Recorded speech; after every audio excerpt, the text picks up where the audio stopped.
क्योंकि मेरी उम्र कम है तो मैं ये तो नहीं कह सकता मैं 30 साल से आंदोलन चला रहा हूं या 40 साल से आंदोलन चला रहा हूं या 20 साल से आंदोलन चला रहा हूं।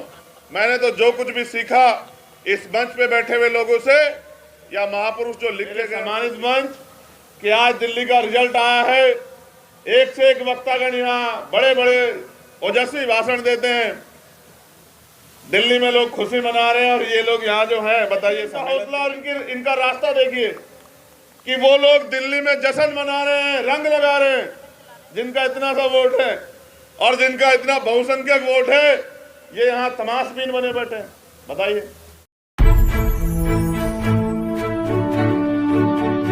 क्योंकि जैसे जैसे मौसम और ठंडा होगा ठंड बढ़ती जाएगी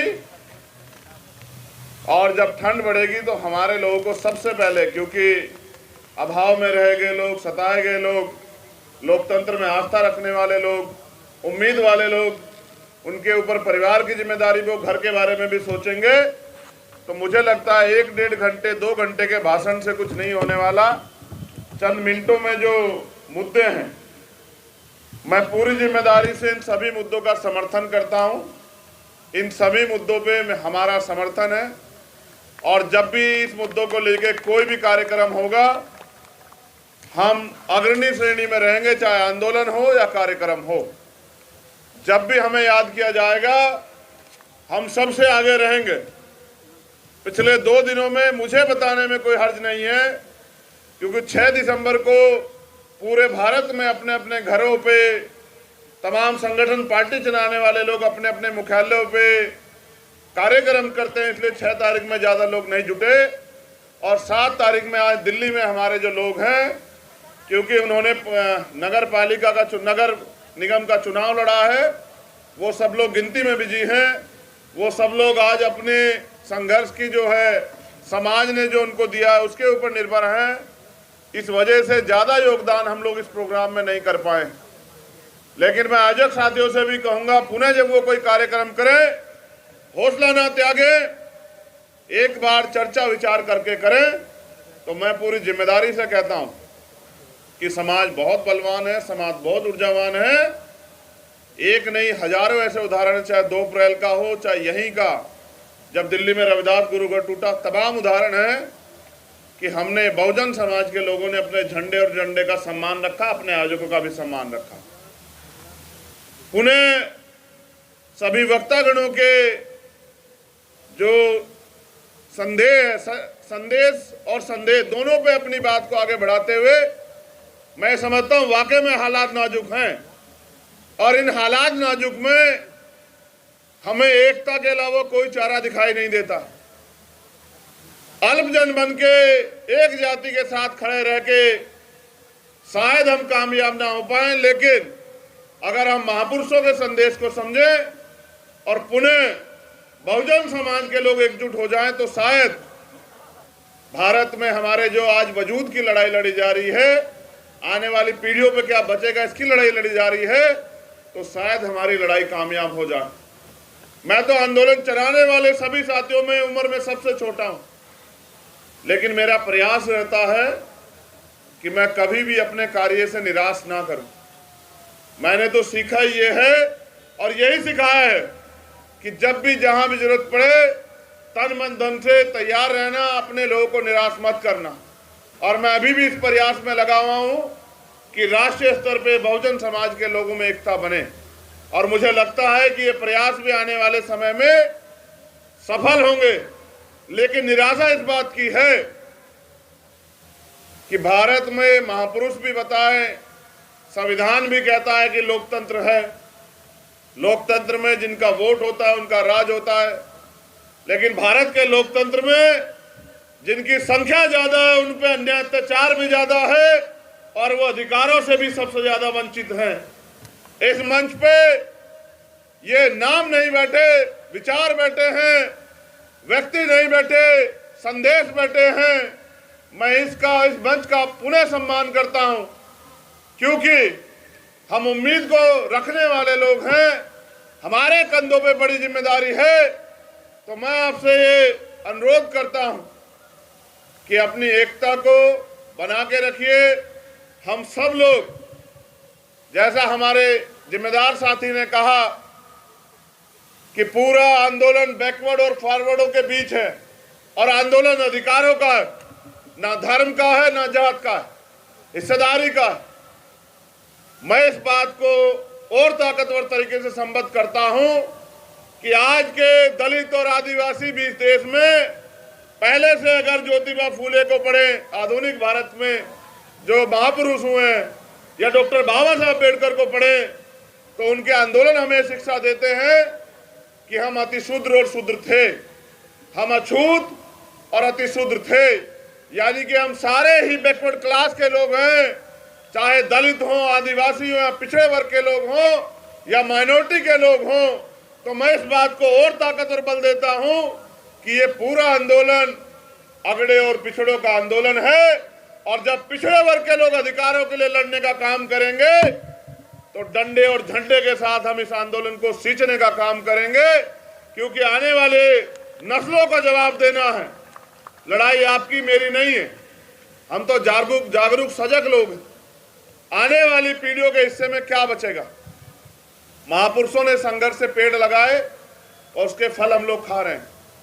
आज अगर प्राइमरी स्कूल के हेडमास्टर का बेटा यहाँ खड़ा होकर बोलता है तो ये महापुरुषों के संघर्ष, बलिदान, त्याग के जो कारण जो हमें फल मिले हैं, जो अधिकार मिले हैं संविधान में, ये उनकी देन है। अगर वास्तविकता में ये अधिकार चले गए तो शायद कभी किसी हेडमास्टर छोड़िए IAS IPS का बेटा भी यहाँ खड़ा होकर नहीं बोल पाएगा। मैंने बड़ी मजबूती से महसूस किया और मुझे हमेशा साथियों ने प्रेरित किया कि पढ़िए, क्योंकि मेरी उम्र कम है तो मैं ये तो नहीं कह सकता मैं 30 साल से आंदोलन चला रहा हूँ, या 40 साल से आंदोलन चला रहा हूँ, या 20 साल से आंदोलन चला रहा हूँ।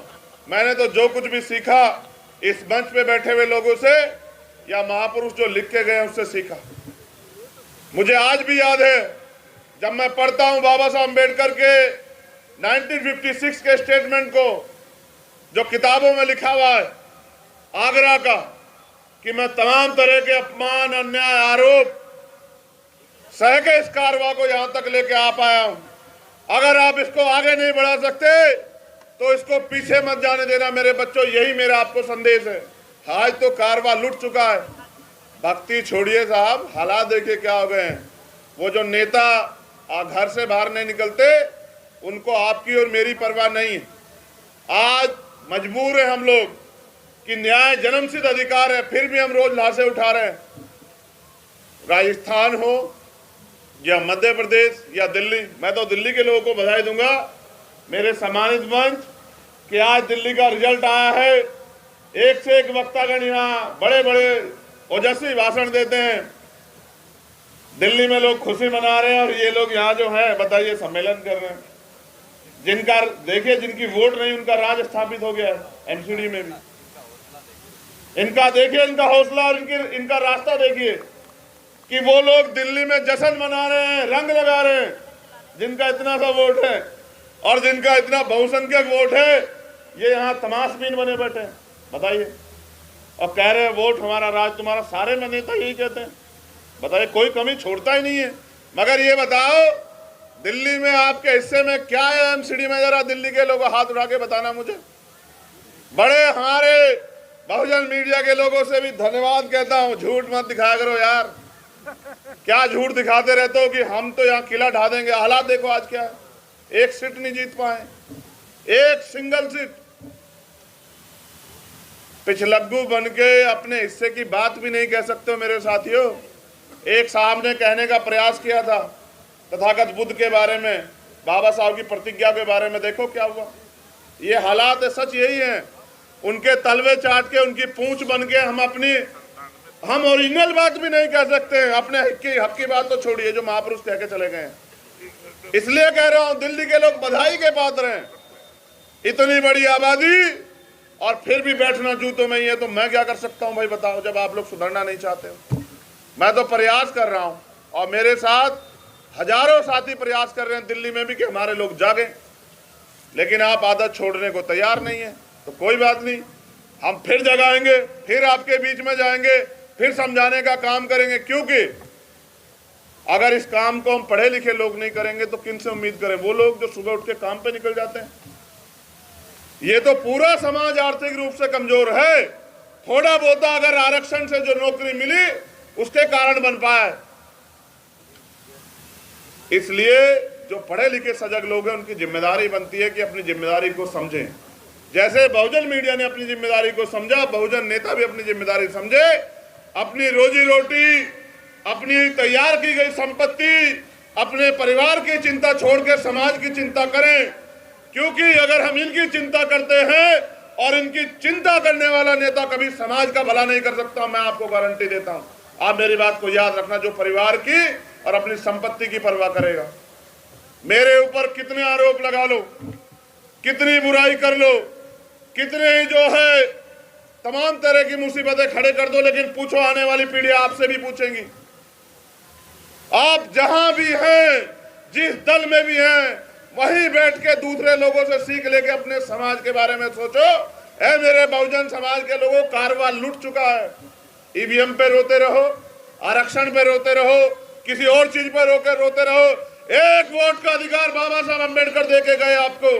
किस वोट से इस देश में आपका राज आएगा, और इस उम्मीद के साथ चले गए कि आने वाली पीढ़ियां समझेगी। कहां 10 डॉक्टर, 10 इंजीनियर, 10 वकील जिस समाज में तैयार हो जाएंगे, उनको कोई नहीं रोक सकता। बताओ रुके नहीं रुके? आज लाखों डॉक्टर, लाखों इंजीनियर, लाखों वकील हैं, मगर बताओ न्याय मिल रहा है नहीं मिल रहा है?